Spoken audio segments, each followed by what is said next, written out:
Comcast. Competitive a cappella group sings the Universal Studios theme during their set. Please don't stop the White guys singing Rihanna. Wait, two dudes have microphones and the rest are being picked up by stage mics not even visible in the shot? If a cappella is your co-pilot, then what is God doing? Beatboxing? Who's the actual pilot? You? I'm guessing this plane crashes pretty often. Movie thinks if it puts respected comic actors in this, I'll forget I'm watching a movie clearly riding the coattails of Glee, or ripping it off, whatever you prefer. You're unreliable, and your breath smells like egg. Group leader takes a cappella cheerleader competition dance-offs way too seriously cliche. Flight attendant outfits might increase the power of boners, but won't help your a cappella group competition final score. Oh, is it me, or do we just take a left turn into Snoozeville? It is not you. I saw the sign, and it opened up my eyes. I saw the Female a cappella group actually thought that singing Ace of Base would not end in at least one of their singers vomiting on stage. Also, in 2013, Hollywood still thinks someone grossly puking equals comedy, and Hollywood has never been more wrong. This is f***ing gross. Jesus. I need a minute. And that's how the movie warms you up, ladies and gentlemen. It just projectile vomited bean dip all over your face, so take that. So far, John Michael Higgins and Elizabeth Banks have stolen this movie from the main characters, but we won't get to see them again for a long time. DJ Software action scene gets us up close and personal with the magic of laptop track mixing. Next up, a 10-minute tour de force unbroken shot of keyboard strokes during a session of Adobe Premiere. Also, you know she's unique because her fingernails are black. The track she's working on has a sample of young MC's Bust a Move, which means she's trying to become successful using other people's shit and making her own thing out of it. Now, I know nobody else would do such a thing. So this character has already pissed me off beyond belief, and I am really angry about it. Although character is Anna Kendrick, and I just can't stay mad at her for long no matter what I do. So sin on her for making me like her so much. Backseat, rocking out to Kansas. And your official BU rape whistle. Whoa, lighthearted movie just threw a rape whistle into the mix. Also, are there unofficial, like, knockoff BU rape whistles? This kid is way into Star Wars, and that's fine. But what the f*** are Houdini posters doing next to the Death Star and ruining an excellent Star Wars motif? For no reason at all that I can think of, I'm going to knock a sin off. Becca cranks up her loud-ass mix right in front of the roommate that already hates her, without using headphones. Kind of a dick move, Becca. I need to move to LA and get a job at a record label and start paying my dues. DJing is not a profession, it's a hobby. First off, I don't even know why the career-driven adult Becca hasn't already moved to LA and skipped the college, even if her professor dad allows her to get an education for free. Second off, kid wants to do something parents don't approve of cliche. I'm going to the activities fair with my super good friend, Kimmy Jin. And we're going to leave you here all alone in the dorm room with no way of locking it when you finally decide to leave. And Becca's tracks got stolen, probably by that asshole in Step Up. It's troublemakers. You gotta love those college campuses where everyone you need to know is out on the quad doing the one thing their characters are known for. The messiahs of boredom. So 2 of last year's national a cappella finalist squads were from this one tiny college? I auditioned for you 3 times and never got in because you said my boobs look like baloney. Or black circular pieces of tape. Also, that's a valid complaint, but that's not a valid complaint for getting into an a cappella group where you'll be wearing outfits that will cover your baloney boobs. So I'm conflicted on the validity of this complaint while I try to figure out whether my boner is voluntary. I am confident that we will find 8 super hot girls with bikini-ready bodies. Wow, super hot girls with bikini-ready bodies are sexist toward their own gender. But what can I say? I'm a quarter sexist myself. Ironically, I get it from my mom's side. Quidditch club. Oh yeah, DJs. Deaf Jews. 2 deaf Jewish people decided to make a club. Basically so that Becca could get excited about joining a DJ club only to have the rug pulled out from under her. They're not even at their table right now, so they can drop the bomb on her all comedy style. I saw you guys perform at Mall of America like 3 years ago. Jesus, how long has this college a cappella group been a cappellaing? Also, now we're supposed to believe that this guy we met in a Darth Vader cape, and with his side of the room decked out in Star Wars and Houdini posters, is suddenly the hugest fan of the troublemakers, and he didn't have one poster, shirt, or any other kind of memorabilia that suggested this beforehand? You guys go a long way for comedy, and we appreciate that. It's still sinnable as f***. I do know you. I sang to you. I remember because you were in a taxi. Actually, no. She was standing outside a taxi when you were shamelessly air guitar in Kansas. More exciting track mixing!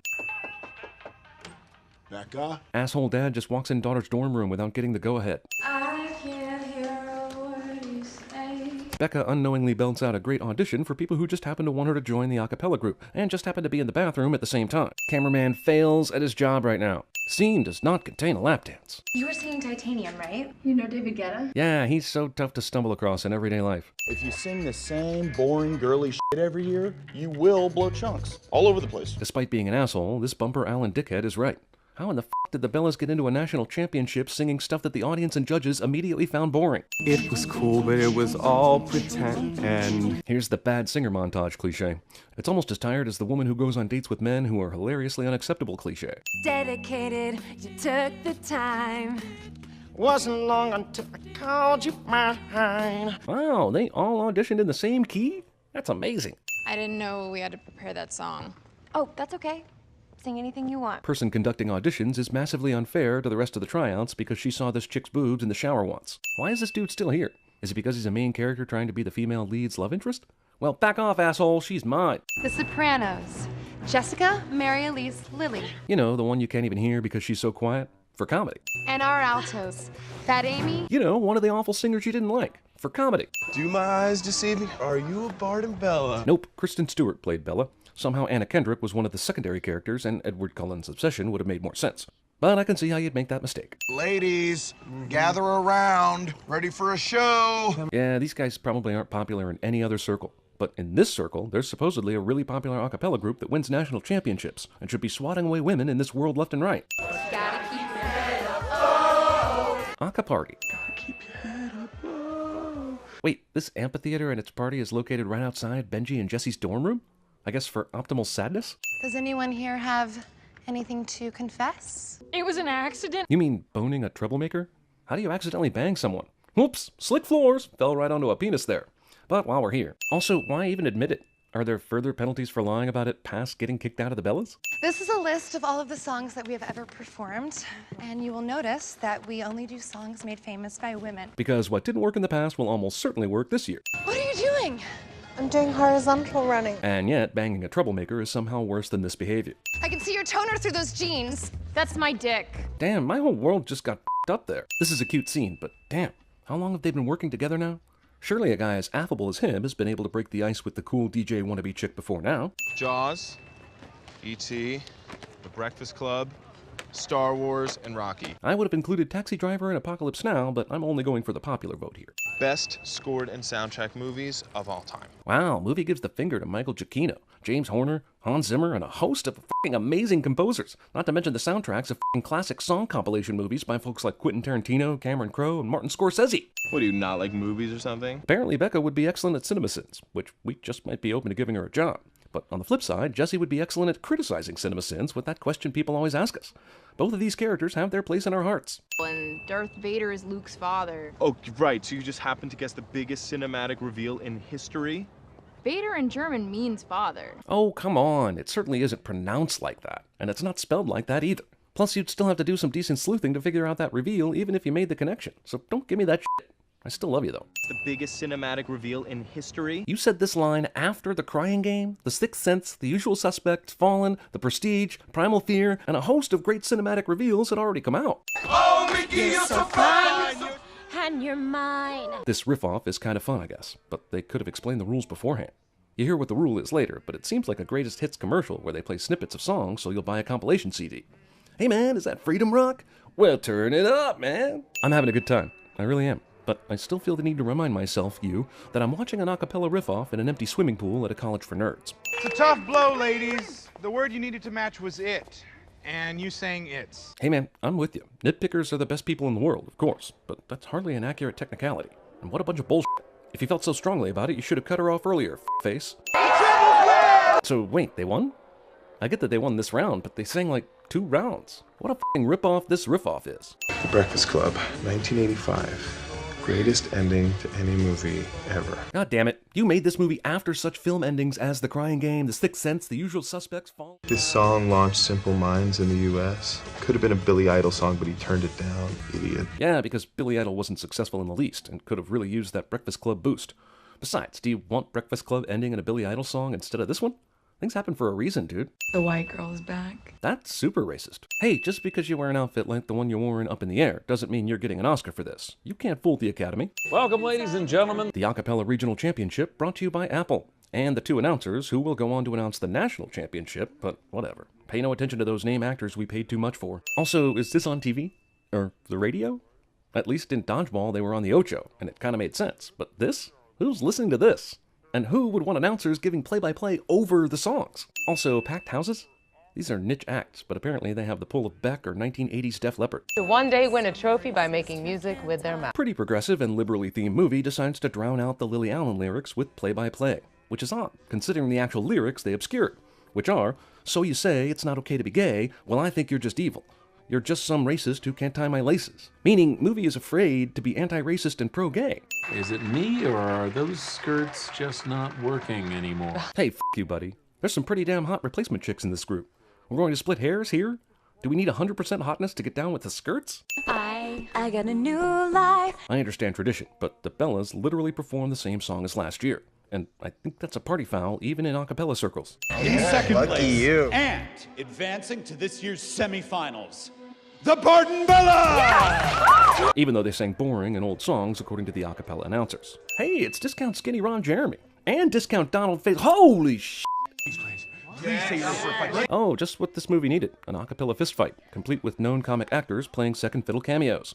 It's just like the Anchorman fight, only with more copying. Hey, Hillary Swank for $1 Million Baby. Hey, you know you just have to say, "Hey, $1 Million Baby." You don't have to reference a specific actress. Well, maybe he does, since you've stated so clearly that you hate movies and don't watch them. Maybe it's a reflex on his part. You ever think about that? Thanks for bailing me out.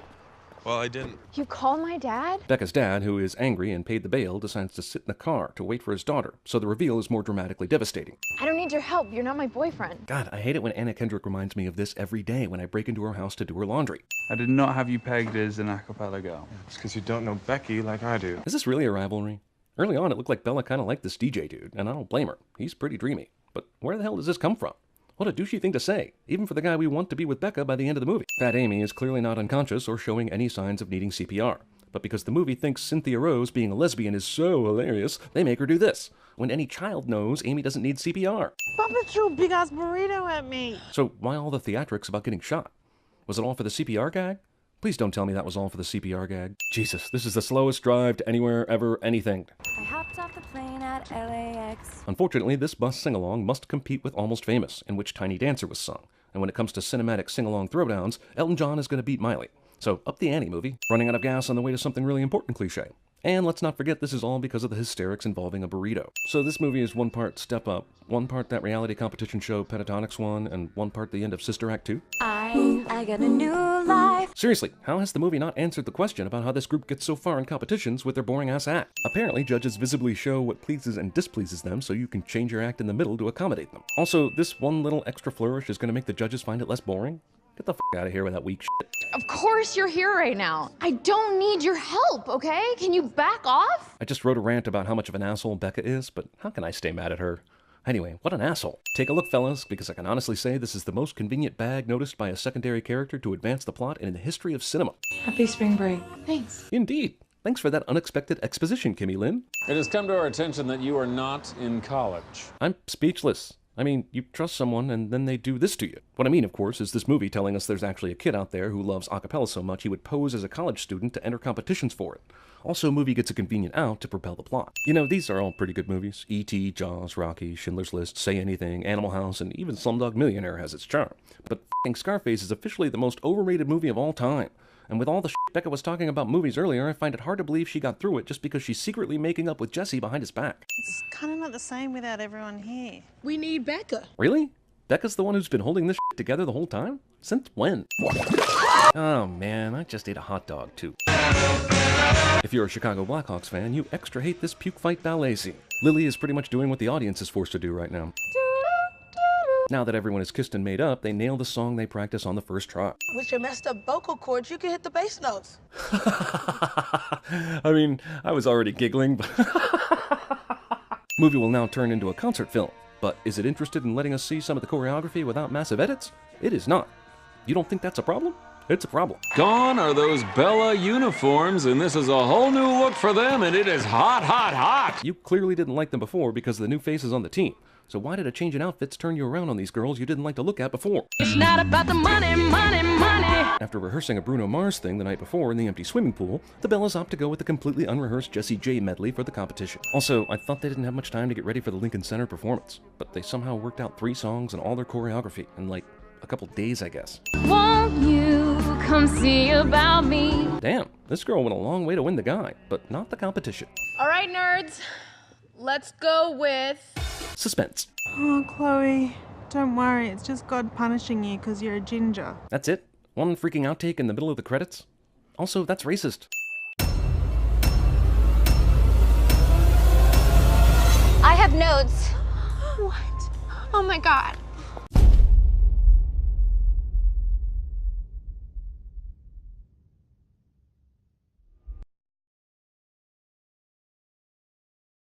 Hello, everybody, and welcome to this year's annual Las Vegas International Dodgeball Open, brought to you exclusively here on ESPN 8, The Ocho. What is it? Here's the thing, we started out friends. No! Kelly Clarkson! I don't think I've ever been this excited. You're excited? Feel these nipples! But I am my father's daughter. I am Rosemary's granddaughter, spitting in the hand of my father. I always get nervous when you start with the numbers, Carol. And then tickets out for gone. Turning back, she just... Welcome. Happy Hunger Games. And may the odds be ever in your favor. And he had this rat chopper. It was all flames and stuff. Oh, and his face was a skull, and it was on fire. On fire? Yeah, like that much fire.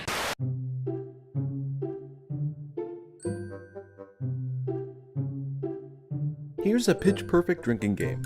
Order up some Club W wine by going to clubw.com/cinemasins, then watch Pitch Perfect. Drink a sip of wine every time the following happens. Something racist, sexist, fat-shaming, or otherwise discriminatory, a song, a character pukes, or Anna Kendrick is adorable.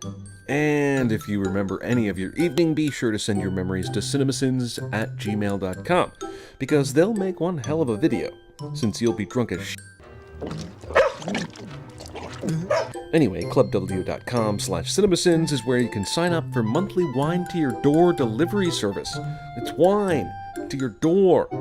First bottle's free, just for our viewers. Do you ever just get down on your knees and thank God that you know me and have access to my dementia? Wine. Where's the god of and wine? To your door. Where's the god of and wine? So, what are you waiting for? Go get your wine on.